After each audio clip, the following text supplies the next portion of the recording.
So hello everyone, সকলোকে স্বাগতম জনাইছো স্মাৰ্ট আইএস ফাউন্ডেশনলৈকে। এজ ইউ অল নো কিবা টেকনিক্যাল অলপ প্ৰব্লেম হৈ আছে, যাৰ কাৰণে আজিৰ সেশনটো ৰেকৰ্ড কৰিব লগা হৈছে। আজিৰ সেশনটো লাইভ নহ'ব।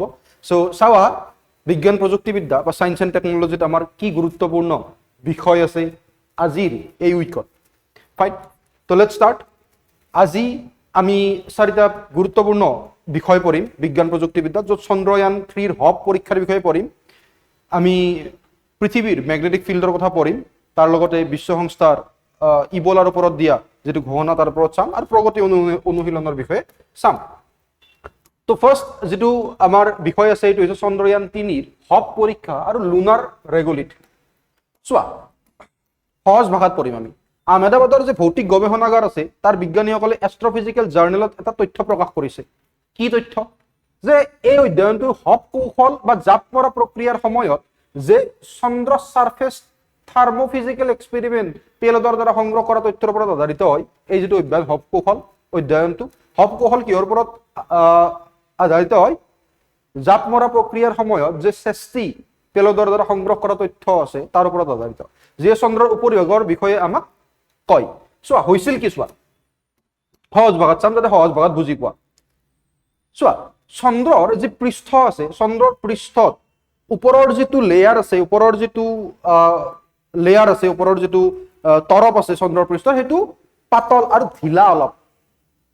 আৰু তলৰ যিটো তৰপ আছে অলমোষ্ট তোমাৰ 4-5 সেন্টিমিটাৰ বা 9 সেন্টিমিটাৰ তলত, যিটো 9 সেন্টিমিটাৰ তলৰ পৰা যিটো তৰপ আছে চন্দ্ৰৰ পৃষ্ঠৰ, সেইটো কঠিন বহু। এতিয়া আমি কেনেকে গম পালো এইটো? চোৱা, 2023 চনৰ 4 ছেপ্টেম্বৰত হৈছিল কি, চোৱা 2023 চনৰ 4 ছেপ্টেম্বৰত চন্দ্ৰয়ান 3ৰ যি বিক্ৰম লেণ্ডাৰ আছিল, সেই বিক্ৰম লেণ্ডাৰৰ দ্বাৰা হপ পৰীক্ষা সম্পন্ন কৰা হৈছিল। এতিয়া হপ পৰীক্ষা কি? হপ পৰীক্ষা কি যে এই লেণ্ডাৰে কি কৰিলে, নিজৰ ইঞ্জিনসমূহ সক্ৰিয় কৰি নিজকে প্ৰায় 40 সেন্টিমিটাৰ ওপৰলৈ উঠাইছিল।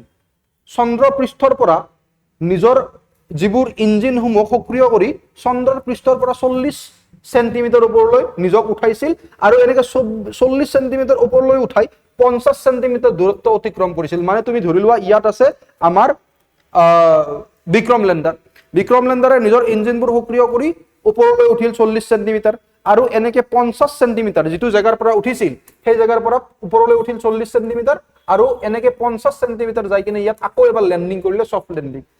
এতিয়া যেতিয়া এই ইঞ্জিনবোৰ সক্ৰিয় কৰি ওপৰলৈ উঠিল, ওপৰলৈ কেনেকে উঠিব? তলৰ ফালে থ্ৰেজহোল্ড ফোৰ্স দিব লাগিব, হয় নহয়? তলৰ ফালে হেঁচা দিব লাগিব।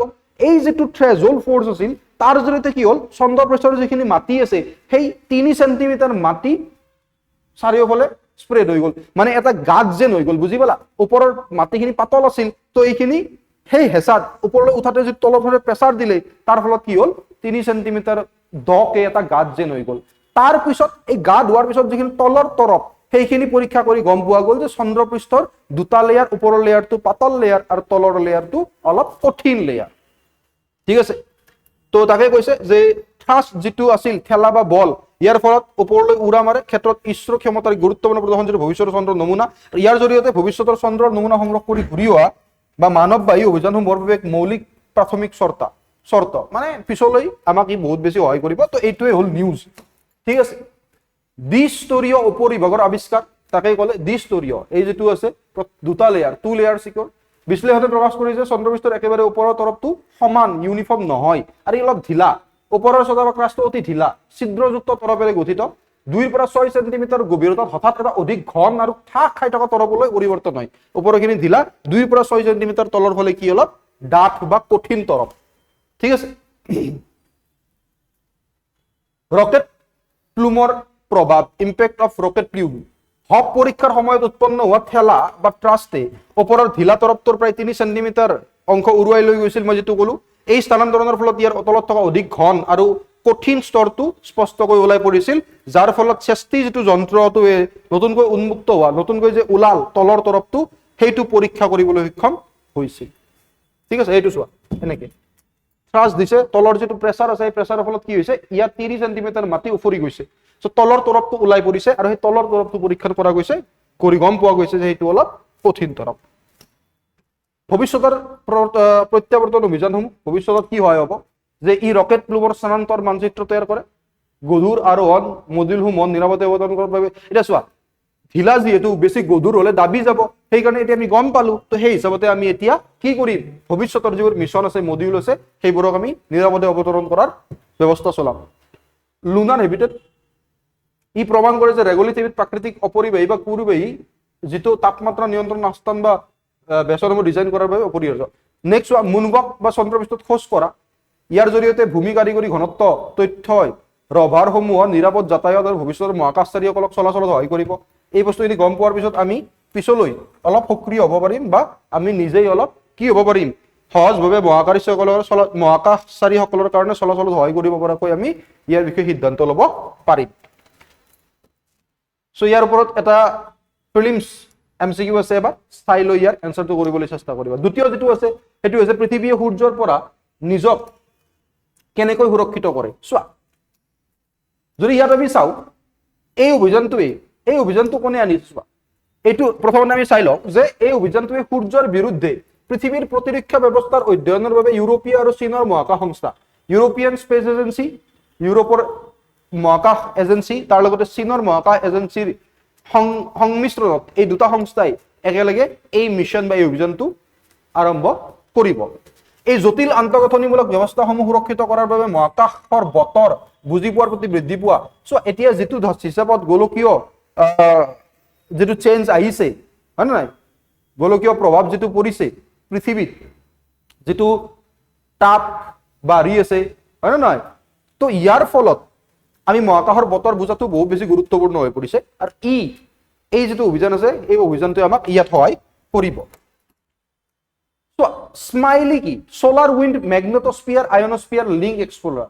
যদি তুমি চোৱা, চীনৰ এই যিটো অভিযান আছে, এই অভিযানটোৰ নাম হৈছে স্মাইলি, মনত ৰাখিবা। ই চীনৰ বিজ্ঞানী একাডেমী, চীনৰ যে স্পেচ এজেঞ্চি আছে, আৰু ইউৰোপ স্পেচ এজেঞ্চি, মহাকাশীয় সংস্থা ইউৰোপৰ, ইয়াৰ দ্বাৰা যুটীয়াভাৱে চলোৱা নিজৰ ধৰণৰ প্ৰথমটো মহাকাশ অভিযান। সৌৰ বতাহ আৰু পৃথিৱীৰ চুম্বকীয় মণ্ডল, তুমি যদি পৃথিৱীত চোৱা তেতিয়াহ'লে এটা চুম্বকীয় মণ্ডল তুমি পৃথিৱীত দেখিবলৈ পাবা। এইটো চোৱা, ইয়াত যদি সামান্যভাৱেও দেখিছা, তুমি গম পাবা যে কি কৰে, পৃথিৱীয়ে নিজৰ চাৰিওফালে এটা চুম্বকীয় মণ্ডলৰ সৃষ্টি কৰে এনেকে, ঠিক আছে, নিজৰ চাৰিওফালে এটা চুম্বকীয় মণ্ডলৰ সৃষ্টি কৰে পৃথিৱীয়ে, ঠিক আছে। এই চুম্বকীয় মণ্ডল বেছি ঘন ক'ত জানানে নাই? এই চুম্বকীয় মণ্ডল বেছি ঘন হ'ল মেৰুত, উত্তৰ মেৰু আৰু দক্ষিণ মেৰুত। ক'ত বেছি ঘন? উত্তৰ মেৰু আৰু দক্ষিণ মেৰুত বেছি ঘন। সেইকাৰণে তোমালোকে দেখিবা যে অৰোৰাবোৰ দেখা, লাইটবোৰ যে দেখা, অৰোৰা, হয় নে নহয়, একদম আকাশত যে বিভিন্ন ধৰণৰ কালাৰ, কেতিয়াবা আমাৰ মানুহৰ সপোন থাকে ন যে অৰোৰা চাবলৈ যাম, যেনেকে মোৰো এটা আছে। তো এই অৰোৰাবোৰ ইয়াৰ কাৰণে হয়, ঠিক আছে। তো চুম্বকীয়, এই দেখিছা সূৰ্যৰ যেতিয়া এনেকুৱাকে সূৰ্যৰ হাৰ্মফুল ৰেডিয়েশ্যন বিলাক যাতে আহি নৰ্মেলি কি হয়, যদি চুম্বকীয় এই যিটো চাৰাউণ্ডিং আছে এইটো নাথাকিলে হয়, যিটো আৱৰণ আছে চুম্বকীয় আৱৰণটো, এইটো নাথাকিলে হয়, যদি সূৰ্যৰ এই ৰেডিয়েশ্যনবোৰে কি কৰিলে হয়, আমাৰ যিটো এটমস্ফিয়াৰ, বায়ুমণ্ডল, সেইটো ধ্বংস কৰি পেলালে হয়। আৰু আমাৰ বায়ুমণ্ডলটো কিয় বাচি আছে? এই পৰতটোৰ কাৰণে, চুম্বকীয় পৰতটোৰ কাৰণে বাচি আছে, যাৰ কাৰণে এইবোৰ এনেকে গুচি যায় বা এইবোৰক ভিতৰত সোমাব নিদিয়ে, হয় নে নাই, হাৰ্মফুল ৰেডিয়েশ্যনবোৰক সোমাব নিদিয়ে, যাৰ কাৰণে আমি বাচি আছো। সেই বস্তুটো এতিয়া চাবা কি কৈছে যে সৌৰ বতাহ মানে সোলাৰ উইণ্ড, হাৰ্মফুল ৰেডিয়েশ্যনবোৰ আৰু পৃথিৱীৰ চুম্বকীয় মণ্ডল মেগনেটোস্ফিয়াৰৰ মাজত ক্ৰিয়া প্ৰতিক্ৰিয়াৰ অধ্যয়ন কৰাৰ উদ্দেশ্য হৈছে এই স্মাইল অভিযানৰ। উৎক্ষেপণৰ সবিশেষ ইয়াক ইউৰোপীয় ভেগাচি ৰকেটৰ সহায়ত উৎক্ষেপণ কৰাৰ পৰিকল্পনা কৰা হৈছে। অন্যান্য ক্ষমতা কি আছে? পৃথিৱীৰ চুম্বকীয় ঢালখন সূৰ্যৰ পৰা অহা আধানযুক্ত কণিকাবোৰক বিকৰ্ষণ বা আঁতৰাই পঠোৱাৰ মুহূৰ্তত প্ৰথমটো এক্সৰে ছবি ধৰি ৰখা। তো এক্সৰে ছবি ধৰি ৰখা, যেতিয়া ইয়াৰ পৰা তোমাৰ চুম্বকীয় ঢালখনে আধানযুক্ত কণিকাবোৰক সূৰ্যৰ কি কৰিব? বিকৰ্ষণ কৰিব, তাৰ এক্সৰে ধৰি ৰখা। চুম্বকীয় মণ্ডল পৃথিৱীৰ চাৰিওফালে, এইটো হৈছে চুম্বকীয় মণ্ডল, এইটো তোমালোকে দেখিছা, পৃথিৱীৰ চাৰিওফালে থকা এক বিশাল ধূমকেতুৰ আকৃতিৰ চুম্বকীয় আৱৰণ। ই এক সুৰক্ষামূলক ঢাল, ই সুৰক্ষা আমাক সোলাৰ উইণ্ডৰ পৰা কি কৰে? সুৰক্ষা প্ৰদান কৰে। সৌৰ বতাহৰ পৰা আমাক কি কৰে? সুৰক্ষা প্ৰদান কৰে, যাতে পৃথিৱীৰ বায়ুমণ্ডল ক্ষয় নহয়। আমাৰ সৌৰজগতৰ ভিতৰত পৃথিৱীতে কেৱল এই চুম্বকীয় মণ্ডল আটাইতকৈ শক্তিশালী সমূহৰ ভিতৰত অন্যতম, যিটো এই গ্ৰহটোক জীৱন সম্ভৱ কৰিছে, আমাৰ পৃথিৱীত জীৱন সম্ভৱ কৰিছে, আৰু আমি বাচি আছো এই কাৰণতেই। চ' বহুত বেছি গুৰুত্বপূৰ্ণ আমাৰ এই সুৰক্ষিত ঢালখন। ঠিক আছে, নেক্সট চোৱা সৌৰ নিৰ্গমনসমূহ। সূৰ্যই অহৰহ কি দিয়ে? পদাৰ্থ, চুম্বকীয় ক্ষেত্ৰ, শক্তি আৰু প্লাজমা নিৰ্গত কৰি থাকে। ইয়াৰ ভিতৰত আটাইতকৈ ক্ষতিকাৰকসমূহ হৈছে সৌৰ শিখা, সোলাৰ ফ্লেয়াৰ্স, এইবোৰ হয় না, সোলাৰ ফ্লেয়াৰ এইবোৰ এনেকুৱা ধৰণৰ। আৰু কোৰোনেল মাছ ইনজেকশ্যন, এইটো কোৰোনেল মাছ ইনজেকশ্যন, সোলাৰ ফ্লেয়াৰ। তো সৌৰ শিখা বা তোমাৰ যদি আমি সৌৰ ধুমুহা চাওঁ, এইবোৰে কি কৰে? এইবোৰ এনেকে যদি চিধা চিধি আহিলে হয় আৰু যদি আমাৰ ইয়াত এই চুম্বকীয় আৱৰণটো নাথাকিলে হয়, তেতিয়াহ'লে আমাৰ বায়ুমণ্ডল ধ্বংস কৰি থৈ গুচি গ'লে হয়। যাৰ ফলত চোৱা ক্ৰিয়া প্ৰতিক্ৰিয়া কি হয়? যেতিয়া সূৰ্যৰ পৰা নিৰ্গত হয় পদাৰ্থবোৰ পৃথিৱীৰ চুম্বকীয় ক্ষেত্ৰৰ বৈশিষ্ট্যসমূহৰ সৈতে ক্ৰিয়া প্ৰতিক্ৰিয়া কৰে, চুম্বকীয় মণ্ডলে নিজক তাৰ সৈতে খাপ খুৱাই লয় আৰু প্ৰতিক্ৰিয়া প্ৰকাশ কৰে। তো ক্ৰিয়া প্ৰতিক্ৰিয়া হয়, যাৰ কাৰণে যিহেতু চুম্বকীয় মণ্ডল, আমাৰ ইয়াত চুম্বকীয় মণ্ডলৰ সকলোতকৈ ঘনত্ব আছে ইয়াত পোলত, মেৰুত, সেইকাৰণে আমি নৰ্দাৰ্ণ লাইট আৰু চাউদাৰ্ণ লাইট দেখিবলৈ পাওঁ, যাক অৰোৰা বুলি কোৱা যায়, অৰোৰাছ, হয় নহয়? এনেকুৱা ধৰণৰ তোমালোকে দেখিছা চাগে ভিডিঅ' বা পিকচাৰত অৰোৰাছবোৰ। তো অৰোৰাছ আমি দেখিবলৈ পাওঁ। মেৰু প্ৰভা বুলি কয় অসমীয়াত, কি বুলি কয়? মেৰু প্ৰভা। ঠিক আছে, মনত ৰাখিবা অৰোৰাৰ কাৰণ। স্মাইল অভিযানৰ গুৰুত্ব কি? পূৰ্ণ বৰ্ণালী পৰ্যবেক্ষণ, ফুল স্পেক্ট্ৰাম অবজাৰভেশ্যন, মানে মহাকাশৰ গভীৰতাৰ অৱস্থিত হোৱাৰ বাবে একদম গভীৰতাত আছে কাৰণে চুম্বকীয় মণ্ডলৰ প্ৰান্ত ভাগৰ সম্পূৰ্ণ দৃশ্য আমি দেখা পাওঁ, ফুল ভিউ। ইয়াত থাকিব স্মাইলিটো, তো গোটেই ভিউটো আমি দেখিবলৈ সক্ষম হ'ম। অন্ধকাৰ দিশৰ অস্বাভাৱিকতা, ডাৰ্ক চাইড এনমেলিছি, পৃথিৱীৰ অন্ধকাৰ দিশত সূৰ্যৰ বিপৰীত দিশ যিটো থাকে, অন্ধকাৰ দিশ মানে ধৰি লোৱা এনেকে আছে, এইটো হৈছে অন্ধকাৰ দিশ, এইটো হৈছে অন্ধকাৰ দিশ। অন্ধকাৰ দিশৰ এই যিটো সূৰ্যৰ বিপৰীতে থকা অন্ধকাৰ দিশ, এই অন্ধকাৰ দিশটো যি আছে, ইয়াত থকা চুম্বকীয় বিজুতি বা সমস্যাসমূহৰ অনুসন্ধান কৰিব পাৰিব। ঠিক আছে, এই অন্ধকাৰ দিশটোত কেনেকুৱা ধৰণৰ চুম্বকীয় বিজুতি হয় বা সমস্যা কি থাকে, এইবোৰ অধ্যয়ন কৰিব পাৰিব। আৰ্লি ৱাৰ্ণিং চিষ্টেম, সৌৰ ধুমুহাবোৰৰ পূৰ্বানুমান কৰিব সহজে পাৰিব, হয় নহয়? সৌৰ ধুমুহাৰ পূৰ্বানুমান সহজে কৰিব পাৰিব।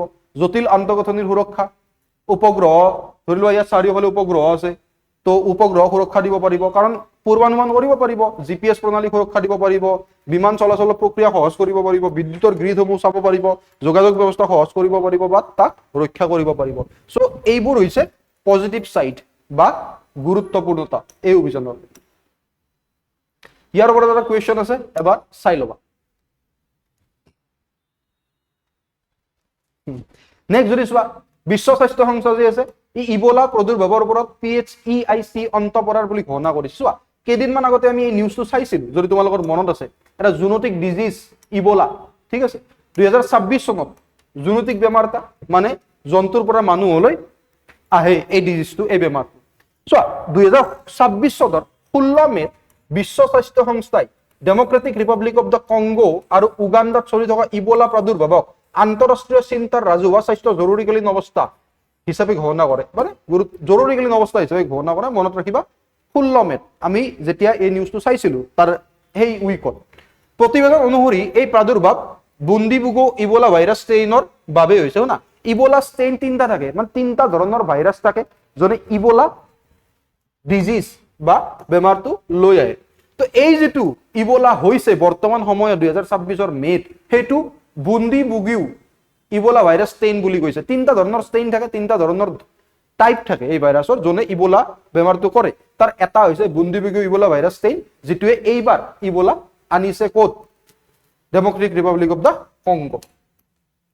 এইটো এটা যুটীয়া জুনোটিক ৰোগ বুলি মই আগতে কৈছো, মানে জন্তুৰ পৰা মানুহলৈ সংক্ৰমিত হয়। ঠিক আছে, আৰু বহুত বেছি মাৰাত্মক। 50% ঢুকুৱাৰ চান্স থাকে, এজন মানুহৰ যদি হয় 50% চান্স থাকে যে ঢুকুৱাই যাব।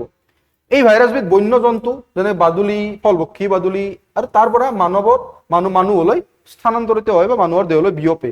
মানুহৰ পৰা মানুহলৈ প্ৰসাৰ হয়, কিন্তু পোনপটীয়া সংস্পৰ্শ হলে মানুহৰ পৰা মানুহলৈ প্ৰসাৰ হয়। ইবোলা ভাইৰাছৰ প্ৰকাৰসমূহ 3টা ধৰণ আছে বুলি মই এইমাত্ৰ ক'লোৱে। এটা হ'ল ইবোলা ভাইৰাছ, এটা হ'ল চুদান ভাইৰাছ, আৰু এটা বুন্দিবুগিও ভাইৰাছ। বৰ্তমান এইটো গুৰুত্বপূৰ্ণ, Bundibugyo. Democratic Republic of the Congo আৰু উগাণ্ডাত বৰ্তমান দেখা দিয়া প্ৰাদুৰ্ভাৱ আৰু প্ৰকাৰটোৰ বাবে হৈছে বুন্দিবুগিও। ই কেনেকে কাম কৰে? এইটো ধৰা ভাইৰাছ, এই ভাইৰাছটো আহিব, সোমাই যাব হিউমেন চেলত, মানুহৰ চেলত সোমাই যাব। ঠিক আছে, চেলত সোমাই যায় কি কৰিব? ই RNA ৰিলিজ কৰিব, নিজৰ যিটো জেনেটিক কণ্টেণ্ট আছে এইটো ৰিলিজ কৰিব। জেনেটিক কণ্টেণ্টটোৱে বাকীবোৰক ইনফেক্ট কৰিব আৰু এইবোৰক ইনফেক্ট কৰাৰ পিছত যেতিয়া এইবোৰো সংক্ৰমিত হৈ যাব এইবোৰক বাহিৰত উলিয়াই দিব আকৌ ই গৈ কিনে কি কৰিব বেলেগ সেল এটাত সোমাব বেলেগ এটা সেলত সোমাব তো এনেকৈ সংক্ৰমিত হয় উৎস ক'ৰ পৰা হয় 2026 চনত প্ৰথমবাৰৰ কাৰণে democratic Republic of the Congo কি হৈছিল ইবোলা নদীৰ ওচৰত মানে ইয়াম্বুকু আৰু দক্ষিণ সুদানৰ নাজাৰাত একে সময়তে দেখা দিয়া প্ৰাদুৰ্ভাৱৰ সৈতে ভাইৰাছবিধ চিনাক্ত কৰা হৈছিল তো কেতিয়া চিনাক্ত কৰা হৈছিল 1976 চনত ঠিক আছে দুটা জায়গাত হৈছিল এটা ডেমক্ৰেটিক ৰিপাব্লিক অফ কংগো ওচৰতে যে ইবোলা নদী আছে তাৰ ওচৰত এই জায়গাটোত হৈছিল আৰু সুদানৰ নাজাৰাত হৈছিল কিন্তু ইয়াত প্ৰথমতে আৰম্ভ হ'ল আৰু সেই কাৰণে ইয়াৰ নামটো এই নদীটোৰ নামতে ৰখা গ'ল ইবোলা লক্ষণসমূহ জ্বৰ হয় অতিমাত্ৰা ভাগৰুৱা অনুভৱ হয় বমি হয় শৰীৰৰ ভিতৰত আৰু বাহিৰত প্ৰবল ৰক্তক্ষৰণ হয় তো এনেকুৱাকে মৃত্যুৰ হাৰ বহুত বেছি 50% এভাৰেজ যদি চোৱা কিছুমান ক্ষেত্ৰত 25ৰ পৰা 90% হ'ব পাৰে চিকিৎসা যদি ভালদৰে যতন লওঁ পানী যদি বেছিকৈ খাই থকা যায় তেতিয়াহ'লে ইয়াক আমি ঠিক কৰিব পাৰোঁ বা জীয়াই থকাৰ সম্ভাৱনা বৃদ্ধি হয় ঠিক আছে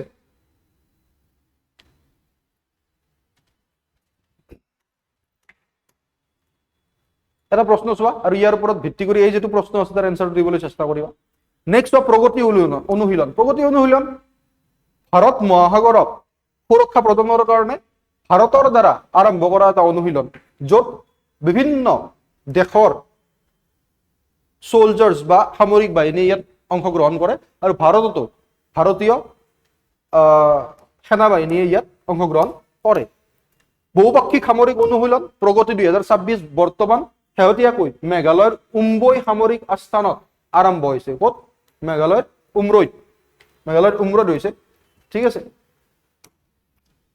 এইবাৰ প্ৰগতি 2026 প্ৰগতি অৰ্থ কি হৈছে ভাৰত মহাসাগৰৰ অঞ্চলত বৃদ্ধি আৰু পৰিৱৰ্তনৰ আঞ্চলিক সেনা বাহিনীৰ অংশীদাৰিত্ব যাতে ভাৰত মহাসাগৰক শান্তিপূৰ্ণভাৱে ৰাখিব পাৰে এইটো ভাৰতীয় সেনাই আয়োজন কৰা এটা বহুপাক্ষিক সামৰিক প্ৰশিক্ষণ কেন্দ্ৰ বহুপাক্ষিক বহুতকেইটা পক্ষ থাকে ভাৰতীয় সেনাই আয়োজন কৰিছে ই অংশগ্ৰহণকাৰী সশস্ত্ৰ বাহিনীসমূহৰ বাবে পেছাদাৰী আদান প্ৰদান যাতে যিবোৰ সেনা বাহিনী ইয়াত অংশগ্ৰহণ কৰিছে সামৰিক বাহিনীয়ে বিভিন্ন পক্ষৰ তেওঁলোকে যাতে নিজৰ মাজত আদান প্ৰদান লিপ্ত হ'বলৈ আৰম্ভ কৰে বা তেওঁলোকে যাতে শিকে এইবোৰ বস্তু ঠিক আছে এইটো পক্ষ সেইটো পক্ষ সহায় কৰা তো সহায় সহযোগিতা যাতে শিকে তাৰ বাহিৰেও উমৈহতীয়া অভিজ্ঞতাৰ পৰা যাতে শিকিবলৈ আৰু অধিক ঘনিষ্ঠ সামৰিক সম্পৰ্ক গঢ়ি তুলিবলৈ যাতে তেওঁলোকে সক্ষম হয় তাৰ কাৰণে এইটো এটা উমৈহতীয়া মঞ্চ হিচাপে কাম কৰে বা এই